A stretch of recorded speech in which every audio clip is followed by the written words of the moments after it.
Hey there guys, what is going on? It's Gil right here, back on the channel today. And was planning on doing this video, but then I got caught up with stuff regarding, the beginner's guide and other videos as well. And of course, I wanted to do this video extremely right before the live stream came out, and here we are. By the title, you guys already know what this video is about. We're going to be talking about my expectations and hopes from the 2.1 Genshin livestream coming later today at 9 a.m. EST. And, well, you guys can convert it into your own time zones. I think that's 6 a.m. PDT. For me, it's 6:30 p.m. IST. That's India Standard Time. And then, of course, if you live in the UK, shout outs to the UK gang.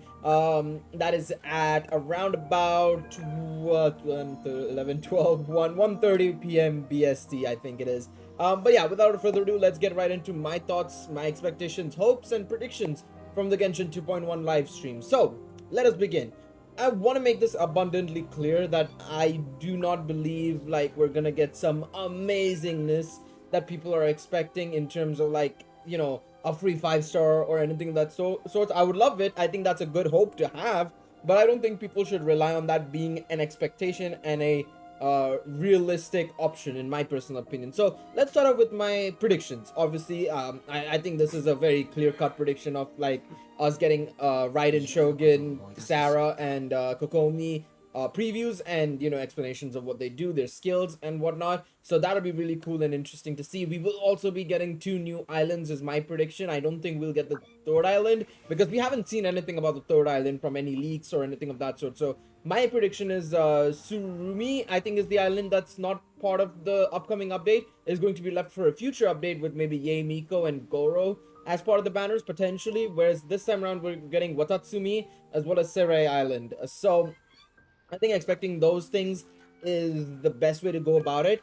Along with that, of course, I do believe we're gonna get some hopefully, interesting new bosses and, the weekly boss, hopefully.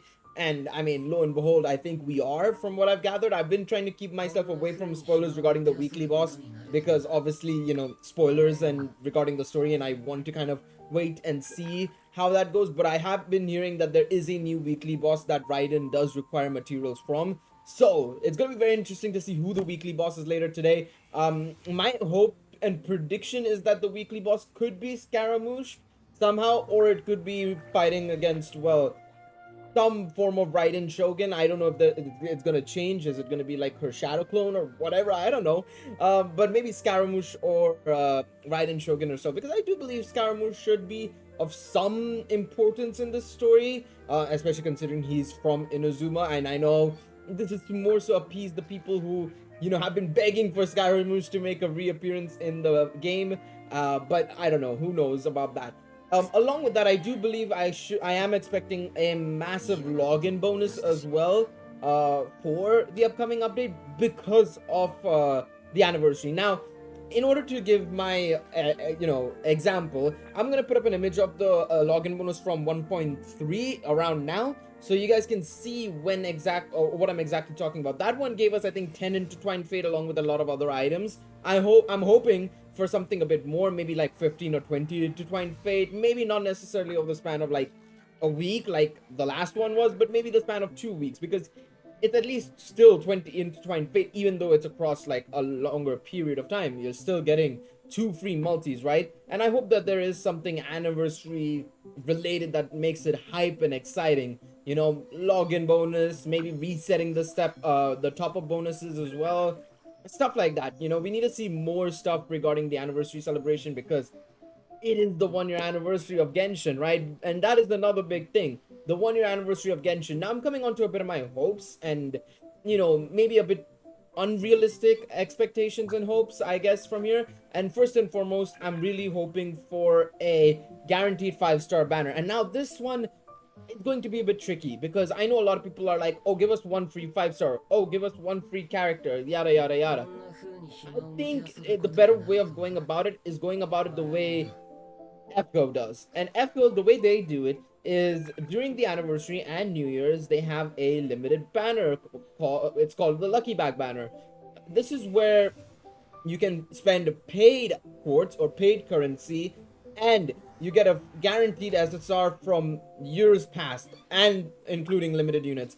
I think if Genshin decides to do that, where it's a guaranteed 5-star with all the limited units, and it's paid, I think that's a good step in my personal opinion. I mean, it's also because I'm willing to spend for it. I know a lot of people might not be, but considering I already do it for FGO, I would love doing it for Genshin as well. I think that would be a great way to go about it. Having a guaranteed 5-star banner that's gives you guaranteed 5-star. Yes, you could potentially get, for example, Tartaglia, or you could get something like a Hu Tao or a Ganyu. It's a range of options, but it could still be beneficial for anybody and everybody who summons on it. And I think that would be the best way to go about it. Now, the pricing of it, it's dependable. I think it could cost the value of one multi altogether. So it's like 1600 Genesis crystals, for example. Or if they are really nice, they could go half the price, kind of like FGO did. Because FGO initially had it as 30 paid quartz, which is the price of one multi already. 30 quartz is one multi on FGO. Then at a point, I think during this 30th anniversary, they halved it to 15 paid quartz instead. So they could easily just give it for like 800 Genesis crystals, which would be a steal. Now I don't know if they would do that. That's why I said it's a pretty unrealistic expectation and a hope, but it's there. And I know a lot of people's hopes is also a free 5-star character. I don't know if that'll happen. Another way they could make it so that it's not too easy for you to pull a 5-star character is that they could include 5-star weapons in that banner. Which at that point I'm there like, I'm a bit shaky on that. I'm a bit shaky on that. So we'll see on how that goes. Another unrealistic slash hope is that we get some massive festival-esque. Maybe bring back the banners and festive themes from like the Mondstadt and Leeway festival, as well as maybe get something to Inazuma, so it makes it feel like we're in the anniversary of Genshin. And you don't have to necessarily give a reason as to why there's like confetti and like banners and everything up, celebrating it. It just needs to be a festival aura, I feel, and especially the main cities of Genshin. I think that's going to be something that they should probably think about as well as do. I really hope that's the case. Again, that's a bit of a hope. And another expectation or hope that's quite unrealistic in my personal opinion, that will be shown on stream, is potentially a massive roadmap as to what exactly we're getting in the next year. Now, I am a big sucker for people or for games that give roadmaps. I know Danmachi is a perfect example where they actually give you a roadmap of like, okay, from the fall to winter of 2021, we're gonna get this. Winter 2021, you're getting this. Oh, spring 2022, we're getting a collaboration. And then summer 2022 is going to be the announcement for the new anime or for the anniversary celebration. And that's our roadmap. We're gonna be doing some quality of life updates here and here and here, and that's what you get. Now, to think that Genshin might do that is a bit unrealistic in my opinion. I feel like, MiHoYo likes keeping stuff under the wraps. I know they've kind of had to start revealing stuff very early on in their life cycle, especially, like last time, for example, we got the announcements for Sarah, Raiden, Kokomi pretty early on in the version 2.0 update. I think we got it like literally the first week, at the end of the first week or start of the second week. We were shown that, oh, these are the characters that we're getting in version 2.1 basically, right? So to me, I think that's a bit unlikely that they'll show a huge roadmap, but I would like to see if they could, detail out like, okay, we're gonna maybe add Dendro at this point, we're gonna add the Chasm at this point, you're gonna see maybe some more characters of this type here, or we're gonna get this quality of life update there. I just don't know if they'll do that, but I would love to see them potentially do that down the line because it would be really appreciated, and I think I would love it. I would absolutely love it, but I highly doubt it nonetheless. I feel like MiHoYo likes keeping stuff under the wraps as much as possible. Now, the next thing I want to see potentially that I don't think will happen, sadly, is potentially giving us a bit more details on the Switch release. Now, I know people are like, what are you talking about, Gail? The Switch release. People forget that the game had a trailer for the Switch ages ago, and I know some people have kept that in their mind and are still waiting for that Switch release before they actually start playing the game.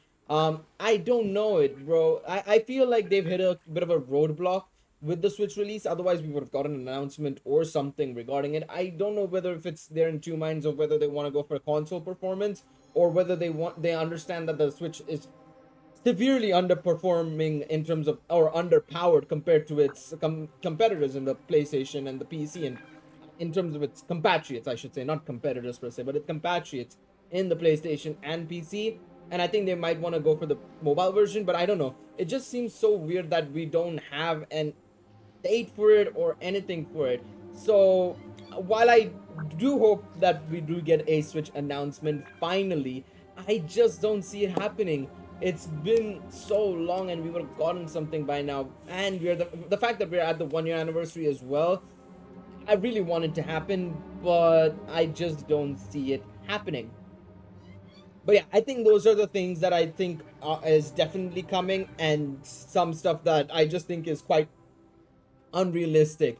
Let me know in the comment section down below, what do you guys think is going to be coming? What are you guys hoping for from the 1 year anniversary of Genshin Impact? And I'm looking forward to seeing it in the comment section down below. Of course, if you guys did enjoy this video, leave a like, subscribe to the channel. I will be live on Twitch in about 4 hours time. By the time this video goes up, it might be even 3 hours till the launch of the live stream. And of course, I will be posting a video immediately, well, not immediately afterwards, but as soon as possible after the live stream ends, so that I can quickly summarize what we've seen, what we got, and was it a disappointment or was it what I was expecting. But yeah, hopefully you guys enjoyed this video. Leave a like, subscribe to the channel, and I will see y'all in the next one. Take it easy, everybody. Bye bye.